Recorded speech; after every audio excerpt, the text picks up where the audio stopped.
Welcome to the All In Podcast, the show that explores how the top real estate entrepreneurs have gone all in on their businesses. I'm your host, David Morse, with my co-host, Joe Quattrucci, and I invite you to come along with us as we explore the stories of the most elite professionals in the game today to learn how they went all in and how you and I can do the same. So I just have to ask, are you all in?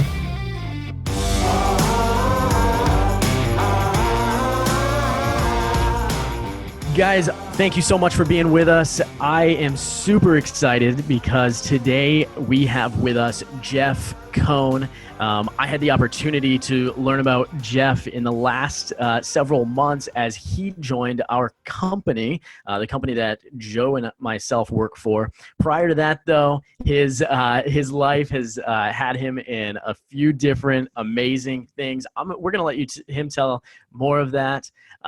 So we are so excited to have him, and you guys are going to get so much value from today's show. Jeff, thanks for being with us. Guys, thank you so much. Super excited to be here today and humbled for the opportunity. Jeff, start off by telling us just a little bit about who you are and what is your business. Sure. So born and raised Omaha, Nebraska, lived there 18 years and then went on a 2-year missions trip to Brazil for 2 years, learning fluent Portuguese and Spanish. Returned, got an undergrad degree in business in 3 years from the University of Nebraska, Omaha. And despite what my grandma thought I should do, I chose to get into real estate in 2006. And getting into real estate, people said, "What did you do before real estate?" And I said, "College.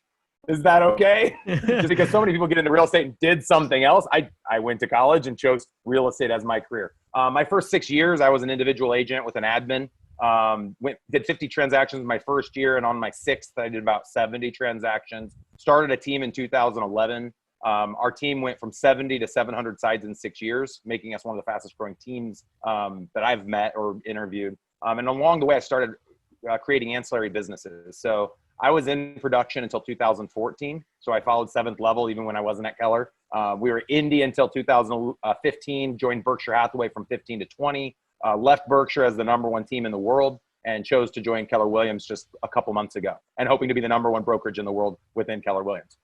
So really excited to be part of the Keller Williams family. And a lot of what I'll talk about today I'll be able to kind of create a parallel with why we chose to go into Keller Williams versus anywhere else. A lot of people always want to know about that. But getting to where we are today, I was able to step out of the day-to-day grind of selling real estate by starting a team, and then the day-to-day grind of running a team by starting other ancillary businesses that ran parallel. So in 2014, I stopped working in production and I focused on launching a mortgage company, insurance company, training company, Elite Real Estate Systems, an investment company called Dynamic Properties, which buys about 10 houses a month in and around the Omaha area, a call center in the Philippines with over 100 virtual callers, a digital marketing company called Get Verly, VRLY, that does virtual tours for homes that have been built and haven't been built using CAD blueprint drawings, and a myriad of other businesses that I have not mentioned. So I'm a serial entrepreneur. I like what you said earlier when we were off air. We talked about starting wide, going deep, or going deep and going wide. And my feeling has been what Gary Keller taught in the One Thing course maybe 6 or 7 years ago in Austin. I'd always consumed a lot of the Keller content, and he mentioned that you should always be focused on talent. And so too often we say, hey, there's a hole I need to fill, and then we look for the person to fill it. My goal is to find a person and decide once I meet them, which hole could they fill? It's kind of reverse thinking. And so every person I come in contact with, I know there's something I can learn. I know I can inspire them in some way, and I know I can always monetize a conversation. So that's my quick download. That's amazing. And one of the things that you're hitting on there is something that gets us really excited about real estate specifically is the synergy that it allows you to create within businesses, the ancillary businesses and brands that you can spin off an initial business, right? A lot of realtors, I think, stay stuck in their head about just being salespeople. But we want them to think, I want them to think like like business professionals. And it sounds like that's what you're doing. So talk to me about like, what's your unique value proposition? Like what are your strengths and weaknesses, and how have you been able to attract some of that talent into your life? Absolutely. So, leadership is something you have to grow into, and the best leaders serve their followers by giving them the ability to become just like them. And too often the traditional brokerage platform kept agents at bay. I always say they were like hamsters on a hamster wheel. No broker ever came into me and said, hey, Jeff, one day you should be a broker, until Gary Keller. No broker ever came into me and said, hey, Jeff, I want you to have ownership in these other ancillary businesses that you're feeding. They just wanted you to keep feeding them. And so I had a lot of spitfire and something to prove, because I felt like the brokerage, traditional brokerage model was broken. I felt like whatever I built, every person in the organization had the opportunity to become the best version of themselves. Now, I know I have a lot of dysfunctions. A lot of people probably don't ever want to own a myriad of businesses and be juggling so many things, and that's okay. What I believe fundamentally is that it's our responsibility as the leader to provide them the ecosystem to become more than what they are now. And if every day they're improving in every area of their life will be a success. I would definitely agree with that. I think that people really need to see a vision, a pathway forward, and that their world can exist within your world. Absolutely. Yep. So that's kind of the mindset with an agent. An agent that comes in can sell 2 houses a year or 200 houses a year. Our business was built to allow them to do both of those things. We don't have a requirement when it comes to that. Our requirements are all around attitude, people choosing to better themselves and bettering those around them. And then they can choose how far they want to go. You know, so there's the cliche that we have to build a sandbox, and then it's our job to help give people the ability to go as big as they can within the sandbox. I really like to subscribe to the Jim Rohn quote: your level of success will never exceed your level of personal development. And I believe that agents and leaders needed to invest 10% of their time and money on developing themselves as leaders, so that people around you are getting the best value possible from what you can provide. And I found the way to do that. It's all based on the people that you meet, the podcasts that you listen to, and the books that you read. And so a lot of my time over the last 10 years, as I've tried to become a better human being, has been spent in and outside of the entrepreneurial world, trying to better myself in every aspect of my life. And one of the best books on this topic is The One Thing. Gary nails it. You know, it's your job, it's your business, it's your personal health, it's your mental health. I think that's key. And as a leader, it's our job to help those around us become the best versions of themselves. So when someone joins any of my businesses, agents, staff, et cetera, they have to define what their 1 to 5 year goals are and create a vision board that mirrors that with trackable numbers. So if you want to lose weight, how much weight are you going to lose and what's the process to get there? And then as they are able to check things off the list, we celebrate that together in a team setting every week. And then they put something new on the board. So this is a live board that they're always paying attention to. And one of my beliefs behind this, if you've read, there's a book called The Dream Manager. And the Dream Manager does an amazing job helping leaders recognize the important role that they play in helping people realize their dreams. And another book I've read is The Top 5 Regrets of the Dying, which also outlines what success actually looks like. And so if you're in a role right now where you're unhappy, or you feel like you're underappreciated, or you feel like you're not seeing the result you want, you need to change something. Nobody else cares. Nobody else is watching that. You yourself need to define that. So I don't even define someone's dream. I can't tell you and David and Joe on this podcast right now what your dream is. You define that, and it changes every day. What I can do as a leader is I can allow you to self-actualize, communicate what your dream is to me, build a world that allows you to accomplish that dream inside my world. And at the point in which you're not getting the results you want, which are what are going to help you be able to achieve the dream, you need to go find a different sandbox. So we can easily release someone from our organizations by simply saying, hey, we don't believe we're the solution to help you live and lead the life of your dreams. We want to help you find that solution, and maybe it's somewhere else. It's certainly not in our ecosystem. So I want to pick up on something like that. Maybe it's just selfish on my part. Something that I want to grow in as a leader, and maybe you can help here, is, how do you, over the long haul, with people who you've been in business with for a long time, what does the cadence look like around that to really stay in tune with where they're at, how that's changing, and how that's growing over time? Yeah. For the last 9 years, every person in the organization had to define their goal. And then we reverse engineer their goal to determine, okay, to live this lifestyle, how much money would you need to generate? And then to make that amount of money, what activities would you have to do? So we have our key performance indicators that we track on a daily basis, weekly basis, monthly basis, and yearly basis. And all of that's been tracked analytically inside of Gecko board. Previously, that we're in off of Excel spreadsheets. And then now we're using a product called Sisu, SISU.co. It's like CTE, but on steroids. And so to break down the numbers really easily, and this is using residential real estate specifically, since that's what primarily this podcast is about. If an agent in Omaha, Nebraska wants to make $100,000 a year, because to live and lead the life of their dream, they've defined that as about $100,000 of income. I know for them to be able to make $100,000, they need to sell 36 properties. And I know for them to sell one property, they need to make 150 cold calls. And out of those 150 cold calls, 10% of the people are going to answer. Or sorry, 20% of the people are going to answer. So every 5 calls, one person answers. Every 10 answers, one person goes on an appointment. Every 2 appointments, they can execute 1 contract. So if someone says they want to make 100 grand, we say, okay, well, this is easy. We take 150 times 36 units, which is what will make them the 100 grand, divided over 52 weeks. And now we know what their weekly activity needs to be to help them realize their dreams. And the best question when someone doesn't make the calls they've promised themselves and their families they're going to make to achieve their dreams, instead of asking them, why didn't you make the call, and hearing a myriad of thousands of excuses, all you ask is, which item do you want to take off your dream board? That's where the rubber meets the road. Our organization isn't here to babysit. The water's there for you to drink. It's time to drink. And it's not my problem if you're not drinking it. I'm going to be successful independent of if the agent drinks. Oh, I get shivers just talking about it. It gets me fired up.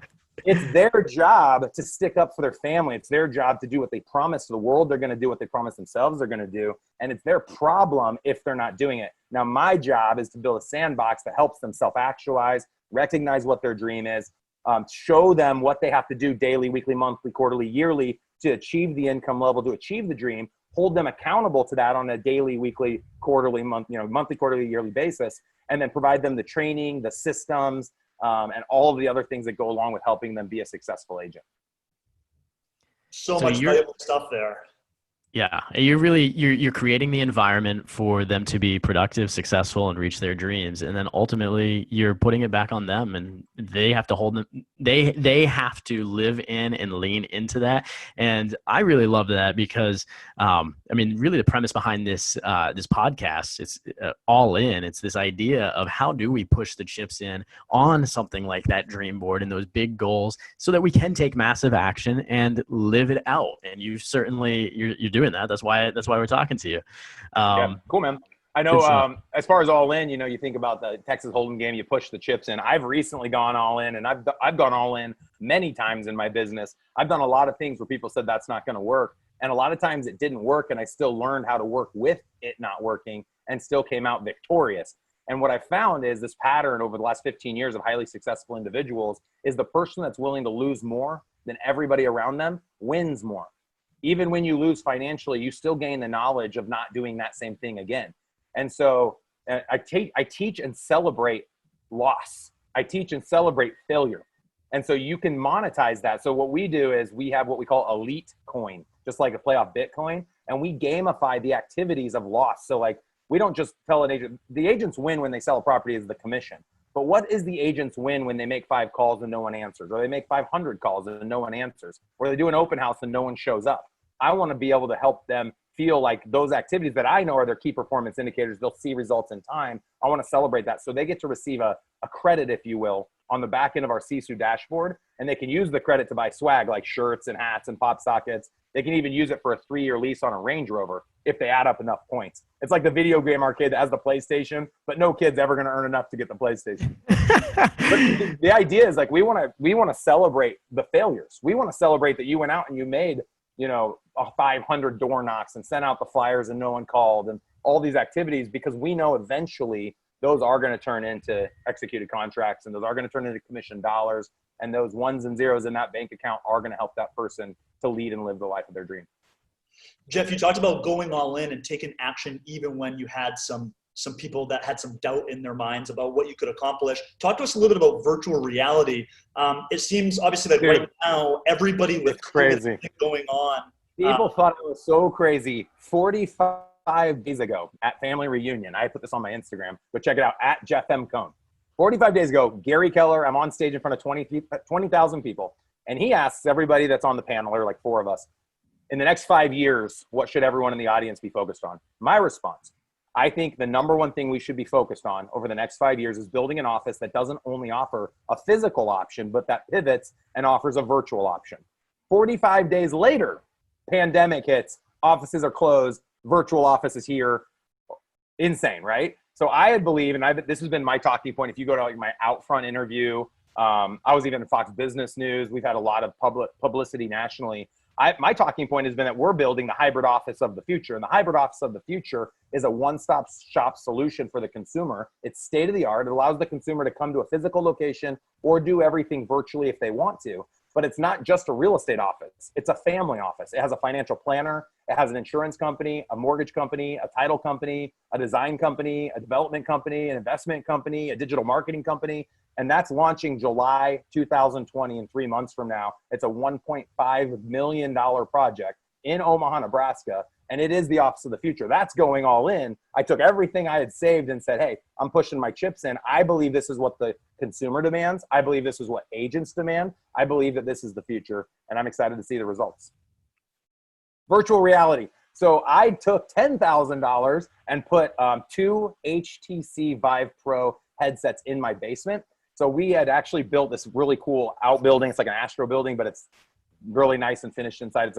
I moved my gym that was in my house to my outbuilding. So I had this really cool room that was intended for a gym that I decided to turn into a virtual reality room to help me. And we'll put this in the show notes. I have a really cool video and pictures and stuff of this. But essentially, I wanted to test out all the software that's out there to give people that VR experience. So speaking VR right now, for anyone that thinks they know about it, I'll take you through the least expensive to most expensive solutions and what VR actually does. People said virtual reality 10 years ago when I got into the business, and it was still images that would pan across the screen. Virtual reality, that's not virtual reality. People even now, obviously we do Matterport. We do that on every house. Verly, the company I'm a co-owner in, getverly.com. It goes out to a property, shoots a drone video, fly over, does Steadicam fly through. It uses all sorts of tech, and we can get a link for that as well in your show notes if you want. But it's really cool technology. We've been doing it since 2017 and requiring every single one of our agents, every listing, they have to get it a Verly to give the consumer the ability to tour virtually. And now look at us. I mean, the timing is insane. I mean, we've been doing this for 3 years, but it's like now the consumer can look at all of our listings. I think the MLS should require that option. So when you're in Matterport and when you're in true virtual reality technology, it gives you 3 degrees of freedom. Matterport is 3 degrees, meaning you can pivot from one dimension, left, right, up, down. So the consumer, when they have spent all this money designing a house, they want to be able to visit that house and tour it. They don't want to just see, two-dimensional images. They want a 3-degree experience. They don't even know the 6-degree experience exists. So in our new state-of-the-art office, any builder could partner with us to bring their buyer in and tour a property that's never been built before and allow their designers to go through that property with the buyer to see exactly what the finishes, fixtures, and equipment looks like from every vantage point. And that is a game changer in the design world. And I don't know why most builders don't offer it, probably because it's really expensive, but Get Verly has found a solution to bring the price way down and give people that virtual experience using this technology like your Oculus Quest or your HTC Vive Pro headset. So it's pretty phenomenal. I have a video I'll make available with your show notes of my basement and somebody walking through with this headset. It's essentially just imagine putting on a headset and walking around a house that doesn't exist. So imagine how that would help you make decisions when you're planning out your property. And these are the types of things when you talk about a one-stop shop that gives someone a physical and or virtual option. The future of real estate will be people searching homes and narrowing down their home search to 1 or 2 properties virtually. So imagine a builder. You go to a builder's website and they have 25 different floor plans, or a condo regime that has 7 different floor plans. And you're curious, not only what does that floor plan look like, what do the sight lines look like out this window? A project that's never been built before, what's that going to look like when there's a skyrise on every side of me, or where there's a lake and I'm wondering what my view will be of the lake.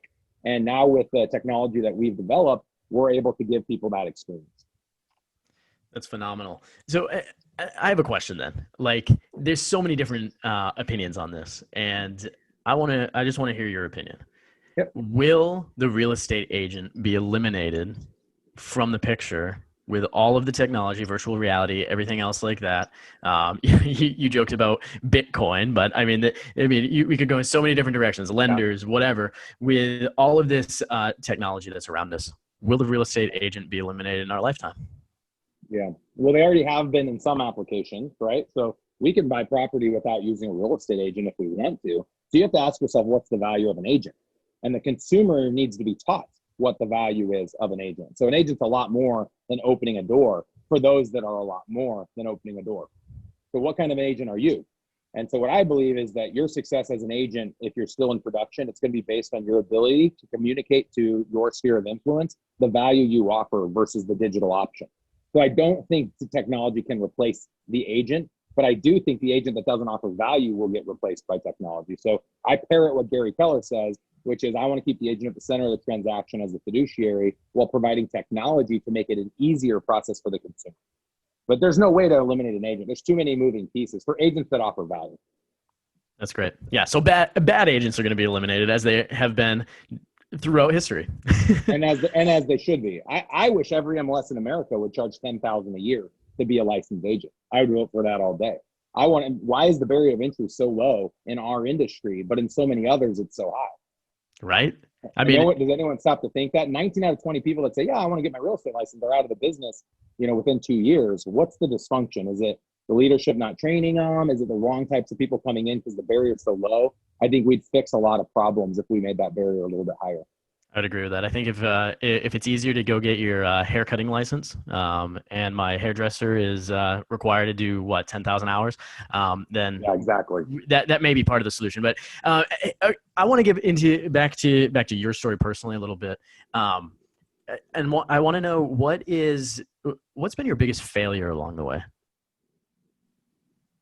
Absolutely, not self-actualizing and knowing where I wanted to go. And so I think all of us we get this download from the environment around us of what we want to be when we grow up. And this is part of the top 5 regrets of the dying. We always want to be what our mom and dad wanted us to be, or we want to be what our spouse wants us to be. And my biggest regret is probably just simply not being who I wanted to be. And looking back, I don't know how many years that's been, right? Because your self-actualization is a process. You're probably always re-self-actualizing and changing what you want to be when you grow up. And that's fine. Right? Life gets boring if you say, oh, I'm exactly what I want to be in the exact place I want to be, and I'm good the rest of my life. I think you're probably lying to yourself if that's the case. So I think my regret would have been that I didn't quit selling sooner. I waited till 2014. I got licensed in 2006. I wish I had quit selling sooner and focused sooner on creating leverage and trying to get to that 7th level. I felt, to be a strong leader, and I probably wasn't wrong, that I needed to have a couple hundred transactions under my belt. But I've watched a lot of agents who haven't done a couple hundred transactions build successful teams and exit the business. And I think my biggest challenge, and I know one of your questions was about mentorship, I didn't really have someone I looked up to. I didn't see someone that I wanted to be like in the residential real estate space back in 2007. And so I became what I wish there had already been, with the coaching arm, teaching other people how to do it. So when I talked about going from 70 to 700 sites in 6 years, anyone that wants to join Elite Real Estate System, they're going to be able to do it in less than 3. I believe every agent has the ability, that wants it, has the ability to get to 7th level by year 4. And so our model and strategy is that your first year, 1/3 of your deals are sphere, 2/3 come from your outbound prospecting efforts and internet leads. Your second year, it's a third, and a third. Your third year, it's 1/3 is internet leads and outbound prospecting. 2/3 is your SOI. Year 4, you should have the choice to stop working in production altogether and just focus on building your team. And then, of course, year 5, year 6, year 7, it's all ancillary businesses, expansion teams, and all of those other things that we're doing. Jeff, you touched on this already a little bit, but talk to us a little bit about the big vision for the future. What's next for Jeff, and what's next for Elite Real Estate Systems? What do you see as being the next big step that you take? Yeah, so when we were out there with these guys, we were talking about expansion teams. So my goal is to be in 100 locations in the next 5 years. But my vision of expansion isn't the same vision that I hear a lot of people talk about. I want to partner in not only building a successful real estate team or brokerage in other locations, but also bringing in all these ancillary businesses that I own. So taking mortgage to the office, taking title to the office, taking our investment arm to the office, using our callers in the Philippines to help generate business across all of these platforms. Because there's so many more opportunities. And like I said earlier, there were so many brokers in my past that didn't provide opportunity that I felt I was deserving of. And I just found out, I was like, okay, I guess I just have to build this all on my own. No one's going to give me an opportunity. And why did I think I deserved it? That's my progression of thinking people around me would see how helpful, how much my DNA in their world would be helpful. And people don't want to give away ownership. So if you want something, just go build it on your own. And so now anytime I hear someone complain, oh, it's this way or that way, I always say, well, then change it. You're upset that your chair is not comfortable? Go buy a new chair. You think it's your broker's job to go buy you a chair? Go buy a chair. You don't like the food you're eating? Stop eating it. Eat something else. Like, there's no excuse, but we want to blame everything on somebody else. Extreme ownership. Do what you want to do. Anyone listening right now, well, it's not that easy. It is that easy. You just do what you want to do. It really is. It's that easy. Just do what And you do. I'm I'm chuckling in for because that. right as you said, Jeff, if your chair is too uncomfortable, I was shifting in my chair because my chair's too is uncomfortable. Well, I But stand on podcasts. It's way more fun to stand on a podcast. I'm like, if anyone watches, I know most people listen. I sway. I'm a swear. I always have been. And I just like being in like fight position. It gives you way more energy. So little hack there for people when you make your prospecting calls. When you're calling a client to negotiate a deal, when you're getting interviewed on a podcast, standing and pacing, I've found always works the best. life hacks with Jeff. Damn. It's awesome. So, yeah, you talked a little bit already about elite real estate systems, but dive into elite a little bit and Yeah. what that offers. Yeah, I appreciate that. So yeah, one of the things I'll throw out there, one link where we give away a bunch of stuff, my keynote, a bunch of free PDF downloads about our business plan, is growwithers.com. Just growwithers.com. So We'll Elite definitely Real link Estate that up. System, we partnered, we expanded in 2015 into 5 different cities. We were in San Diego, Salt Lake City, Boston, Lincoln, Nebraska, Omaha, Nebraska. And what we found is to be able to be successful with expansion, you can't just be successful by finding the right person. You have to have a foundation in your business that has lead gen, training, accountability, all these pieces before you expand. Well, we hadn't built out the training and accountability arm enough when we expanded. And so we sold all of our expansion locations and focused the last 5 years on building out the fundamental foundational piece of training and accountability. And so we've done that with the name of Elite Real Estate Systems, and it actually grew organically. We hosted thousands of people that came out to our office. In the beginning, it was free. Then we started charging about $1,000 a visit. We call them team building workshops. We still offer them today, post-pandemic again. We have one for May, but I don't think that's going to end up happening.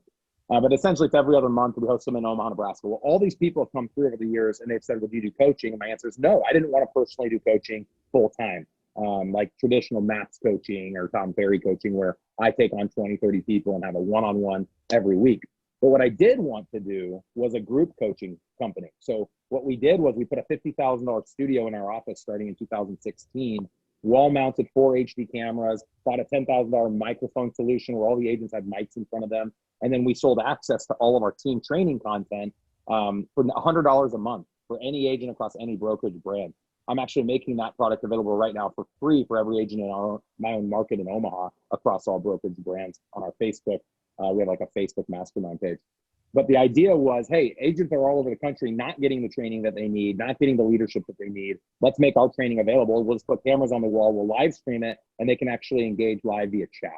So if you want to learn more about that product, it's eliterealestatesystems.com. Just click on learn more. And then taking it to the next level, we wanted to create a team product where in addition to 8 hours of agent training content, a team leader could sign up and give all of their agents training for free and get training themselves on how to be an entrepreneur. And we weren't seeing a lot of team leader specific content being taught by the other traditional coaches out there in the industry. And so we bring a group of about 50 to 100 team leaders together every Thursday, and I lead that call for 1 hour every week with Q&A attached to it. And there's all sorts of other value adds that I won't get into today, but in a nutshell, it's $1,000 a month for a team leader with unlimited seats for their agents. That's the ERS product. And we're giving away a $500 off voucher for the next 3 months to help deal with this COVID pandemic. So $1,500 off essentially. So if anybody's interested in learning how to get into that program, just go out to ersdemocall.com and you can connect with our director of growth. That's awesome. Thanks for filling us in on that. One additional question before we dive into the last segment here for me. We are recording this during an unprecedented time. I know that a pandemic wasn't on my 2020 growth plan. And yet, as we're all on this call leading real estate professionals through this in different capacities, what do you think is the most important thing for leaders to take away from right now, and also the agents who are following us? I love it. Well, definitely 100%, you're going to know who's a leader and who's not. So the leaders are going to show up because they're going to have a systematic approach to leadership. And they're going to be doing that on a Zoom call like this or Google Hangout or on Blue Jeans. But in some way, they're going to be leading the herd.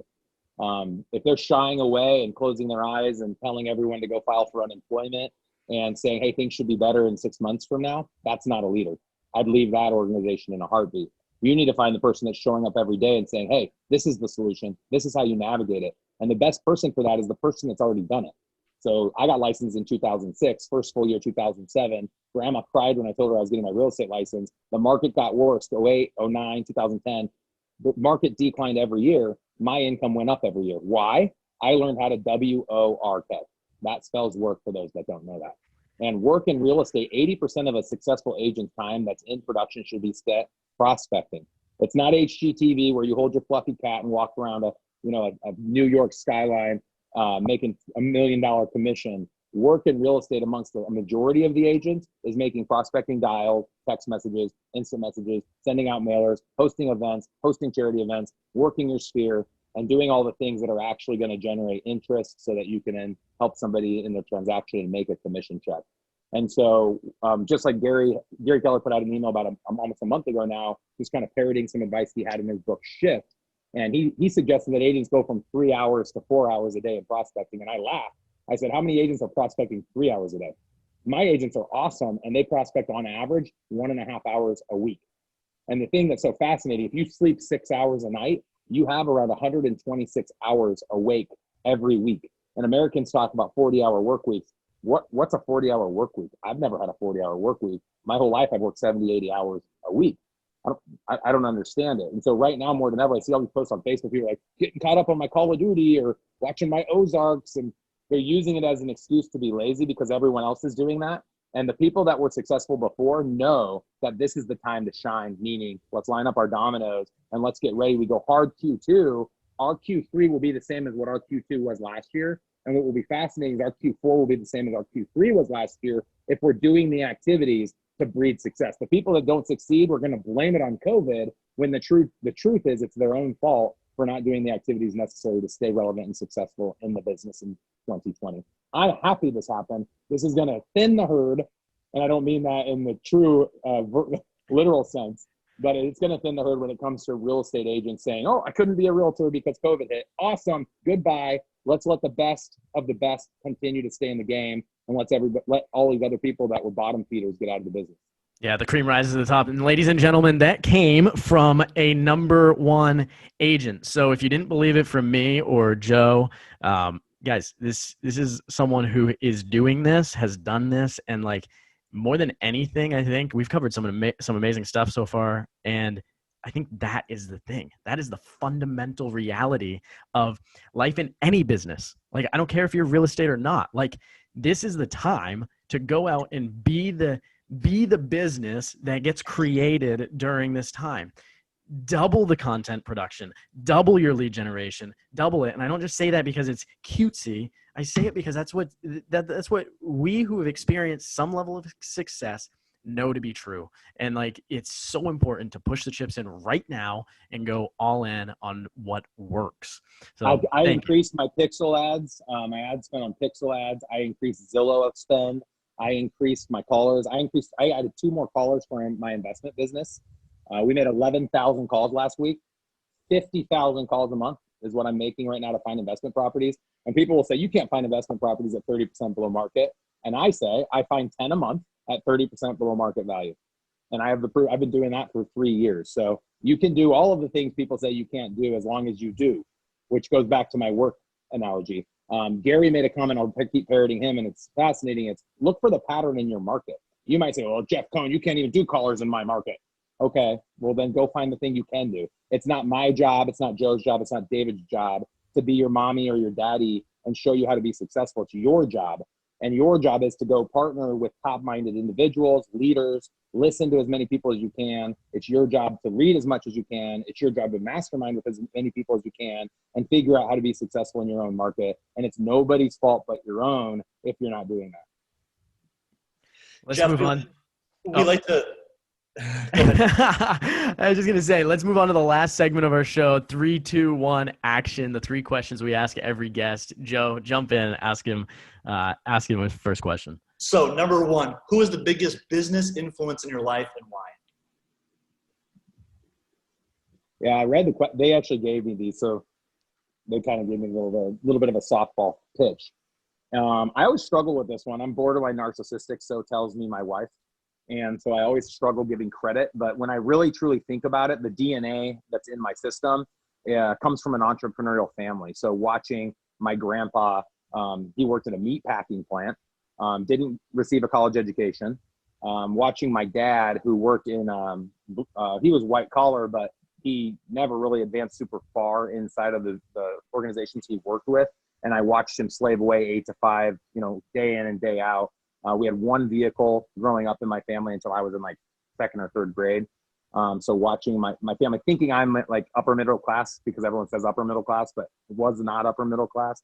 And then watching all my uncles with their entrepreneurial ventures, not actually answering questions to somebody else, but building their own destiny. I think that taught me that I wanted to be on my own. I didn't want to live someone else's dream or help somebody else build their own. When I first got into real estate, it was, hey, how do I make six figure?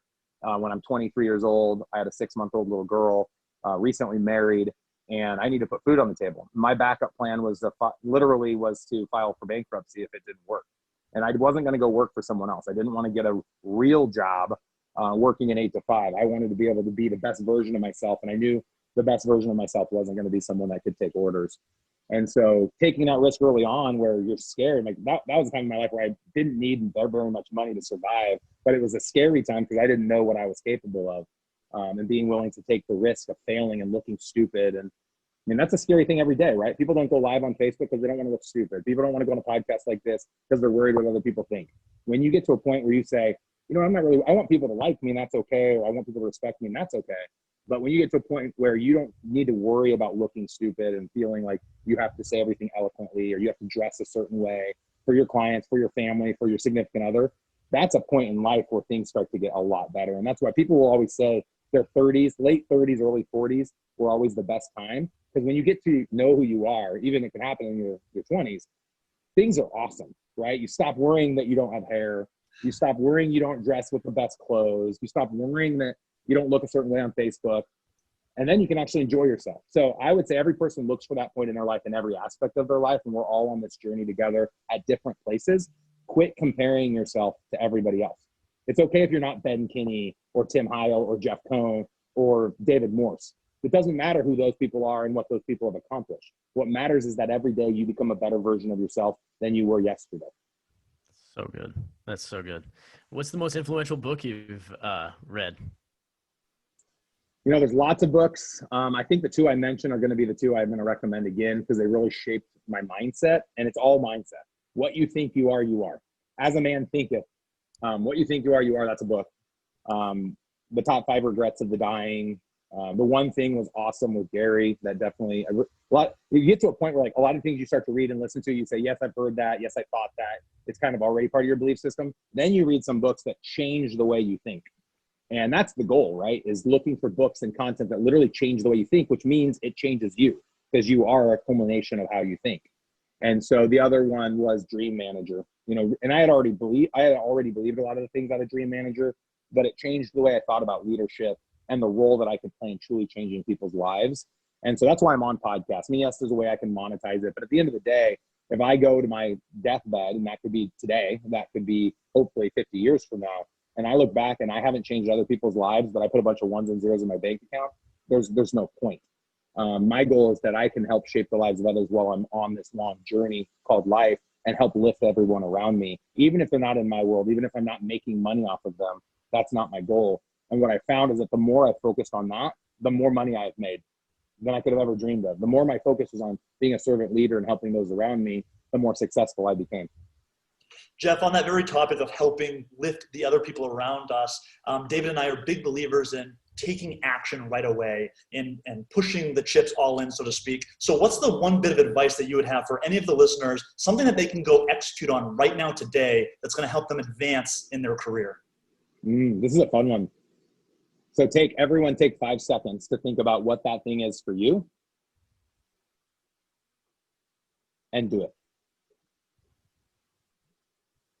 I don't need to give you the advice because everyone's journey is different. You just go do the thing that you just thought of.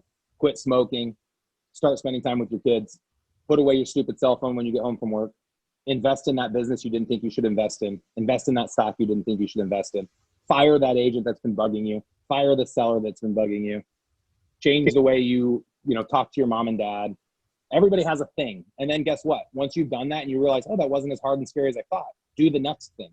And then the next thing. And then the next thing. And the rest of your life will be a pattern of addressing the elephant in the room, tackling the biggest things you used to have fear of, and accomplishing all of your goals. And looking back where I am 15 years later, after just literally I was in a 1-bedroom apartment 13 years ago.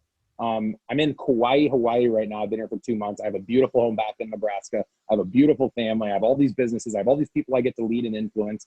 If you had asked me 12 or 13 years ago where I'd be, I would have said I will be a successful agent in Omaha. And I am, but I haven't sold a house since 2014. So never in a million years did I see this, and nor did I need to, and nor does anyone listening need to see where you could be in 12 or 13 years. Focus on where you want to be at the end of 2020. And then build kind of an idea of where you like to be in the next 5 years at the end of 2025. And what you'll find is the person you are in 2025 will have completely different hopes and aspirations of where they want to be in 2030 if you're changing yourself. If you go back to your vision board every year, January 1, and it's the same thing on the vision board, here is a highlight reel. Your life isn't changing, and it's always going to be that way. You're always going to say, I wish I had, I wish I did, I wish I had, I wish I did. Why don't you let this year be the year where you said, I did, and look at what I became? I love the way you answered that question, and we haven't had that response before, but the reality is we all know what we do. We know what we need to do. And you gave us 5 seconds to think about it, and we all came up with an answer. And the reality is we know exactly what we need to do. Now it's time to take inspiration and turn it into perspiration, put in the WORK, and make it a reality. I love that. Amen, brother. I agree 100%. Awesome. Jeff, thank you so much for your time. We so appreciate it. You brought so much value today, and I can't wait to share everything in the show notes with all our listeners. What is the one place that we can find all your content if we were to give the listeners one website? Yeah, like I mentioned, just to growwithers.com, and then just to follow me on Instagram. We put out tons of content on Instagram that we don't make available anywhere else. So just go out to Jeff M. Cohn, and that's COHN on Instagram. Awesome.